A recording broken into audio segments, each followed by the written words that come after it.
Hey, welcome back to another episode of my TARDIS console building project.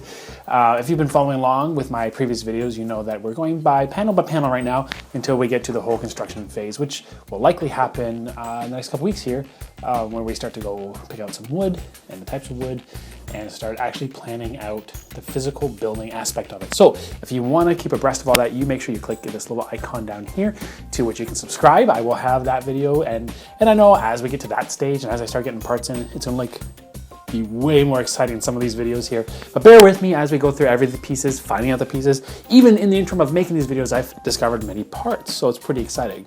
Today, we are going to talk about the oval panel, otherwise known as the diagnostic panel. So the diagnostic panel is one of those simple panels that are actually on this console. There's a lot of panels on here that have multiple pieces, but I want to just jump ahead, just do another very simple one here and talk about it. Because mainly, like the circle panel prior to this one, this oval panel has fairly interesting parts, very diverse, and I've also identified most of them already, so it's actually pretty fun in that way. The cool thing is, rather than having gears or some sort of physical prop in the middle, this one uses a screen, so it's definitely a LCD or similar type of monitor, and you can actually see the edges in it in some of the pictures, as you can see it here hopefully in some of these close-ups. And yeah, it's pretty cool. So they definitely have it hooked up to some sort of computer system or whatever to have the diagnostic running down. So I may use that for the same idea, if I can find a cheap monitor for the same thing.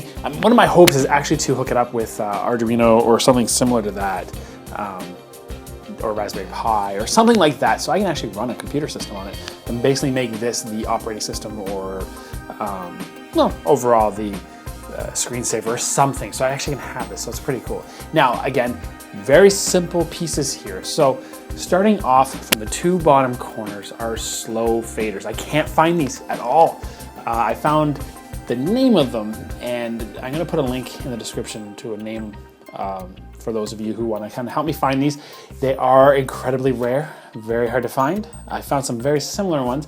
This is a piece that I may actually end up custom making, as opposed to actually finding it. Mostly because it does look fairly simple. It is just a octagon type of shape with a slider that you, or a knob that you turn, and it just kind of moves along. It's just a nice little piece here. So, and then a knob on the right. So again, very, very simple, but hard to find. If you're into radio collecting or recreating radios, this probably automatically looks like an amazing thing. You're like, oh, I know what that is, and then you can get it. Unfortunately for me, not as easy to get. Anyway, moving along. Right next to that is actually pretty interesting. This is one of the first pieces, because I'm going to get to this in another complete video, and you're going to be hopefully really surprised at how parts change. So some of the parts when this was very first created for Matt Smith has changed even by the time you get to Peter Capaldi, and it's not just the yellow, the teal lights to the orange lights. We're talking massive part changes. There's actually been 3 on one panel alone. There's been 3 parts changed, so it's kind of amazing. This one particularly has, again, it's all very symmetrical. This panel has both sides pretty much exactly the same. However, this panel right here, and I'm zooming in here to show you, has a potentiometer, which is basically just like a little combination lock. We can turn and have the numbers. However, they changed the Capaldi to some sort of marbled green orb thing. So if you're looking here, you can see that. Right next to that, on both sides though, are a couple more radio knobs. So again, there's 4 here on this one. Just try to find the exact style on them is going to be fairly interesting.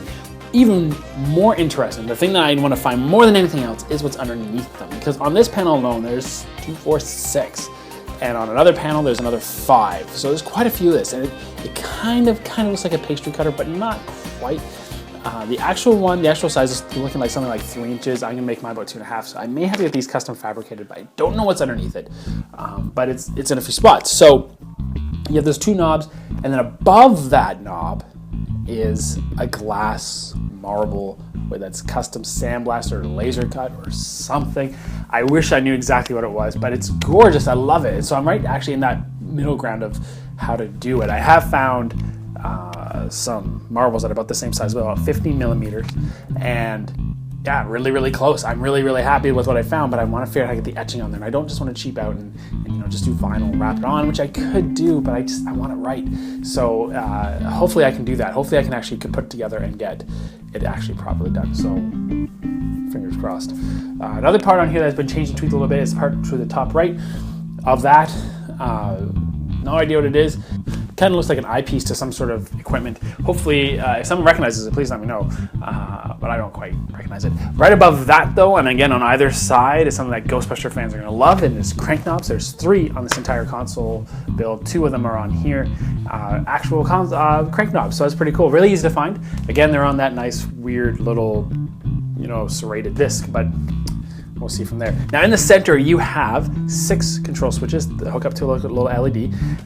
And also I've mentioned that there are LEDs all the way around the ring of the oval, but very simple flat style toggle switches. And then in the middle, there's another yellow pilot light on top of some sort of square element that I have not identified at this point. So there you go. That is the diagnostic panel.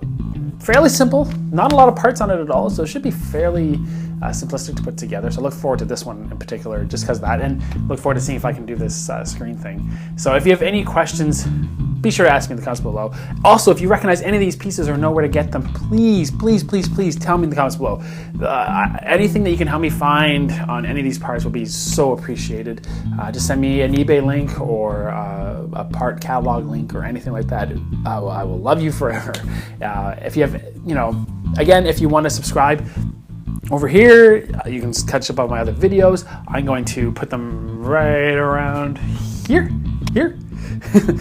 Put other videos right here for you to take a look at. I think, there's a number of videos now. We're getting to the point where we're going to get to the building and finding all these parts, and it's going to be really exciting. So I can't wait to get those and share them with you, what I've got so far. And obviously, once I actually have the physical one, it's going to be a lot more exciting to follow along. So anyway, if you have any questions, comments, questions, anything, ask me in the comments below. For now, just thank you so much for liking and subscribing, but most of all, thanks for watching.